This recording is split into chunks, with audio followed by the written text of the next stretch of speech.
दोस्तों आज के इस वीडियो में हम इन्वायरमेंटल स्टडीज़ थर्ड सेमेस्टर के जो मोस्ट इम्पॉर्टेंट टॉपिक है उसके बारे में आज हम डिस्कस करेंगे।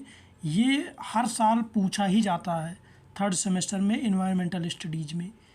तो चलिए वीडियो शुरू करते हैं। पारिस्थितिकी तंत्र के कार्य, इस वीडियो में हम समझेंगे कि फंक्शन ऑफ इकोसिस्टम, ये हर साल पूछा जाता है। फंक्शन ऑफ इकोसिस्टम, पारिस्थितिक तंत्र के कार्य क्या क्या हैं।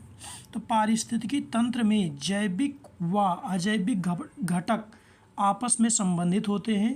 पारिस्थितिक तंत्र में एक ही समय में मुख्य रूप से दो प्रक्रियाएं चल रही होती हैं। पहला है ऊर्जा का प्रवाह, एनर्जी फ्लो, और दूसरा है जैव भू रासायनिक चक्र, बायो जियो केमिकल साइकिल। ऊर्जा का प्रवाह जो है एक दिशा में और जैव भू रासायनिक प्रवाह चक्र के रूप में होता है।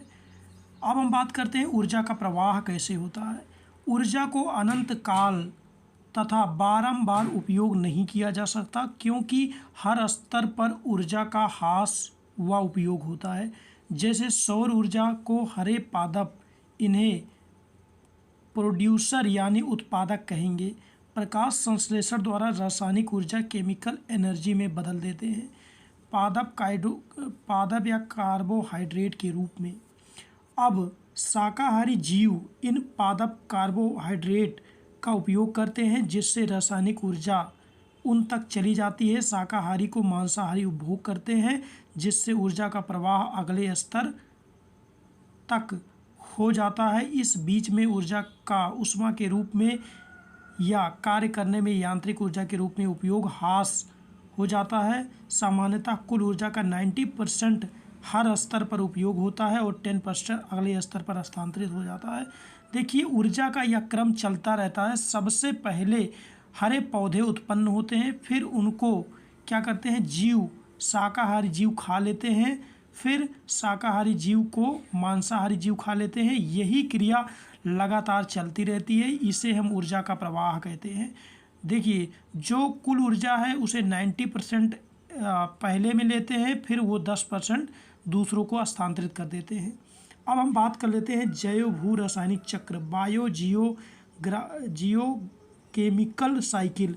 जो रासायनिक पदार्थ उत्पादकों द्वारा संश्लेषित किए जाते हैं वे उपभोक्ता द्वारा खा लिए जाते हैं।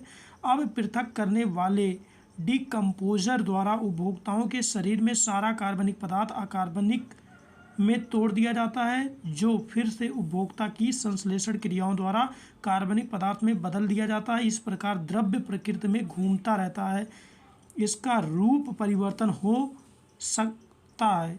इस प्रकार पोषक पदार्थों का निर्जीव वातावरण जैसे मृदा, पत्थर, वायु, जल से सजीव के बीच चक्रीय प्रवाह को जैव भू रासायनिक चक्र कहते हैं। पोषक, देखिए, जैव भू रासायनिक चक्र किसे कहते हैं? पोषक पदार्थों का निर्जीव वातावरण, पोषक पदार्थों का निर्जीव वातावरण से सजीव के बीच चक्रीय प्रवाह को जैव भू रासायनिक चक्र कहते हैं।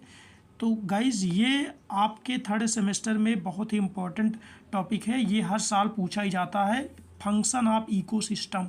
इसको आप अच्छे से समझ लीजिएगा। ऊर्जा का प्रवाह, जैव भू रासायनिक चक्र अच्छे से पढ़ लीजिएगा, क्योंकि ये हर साल पूछा जाता है आपके थर्ड सेमेस्टर इन्वायरमेंटल स्टडीज़ में। थैंक यू गाइज, मिलेंगे नेक्स्ट वीडियो में। तब तक हमारे चैनल को सब्सक्राइब कीजिए, इस वीडियो को लाइक कीजिए। जय हिंद, जय भारत।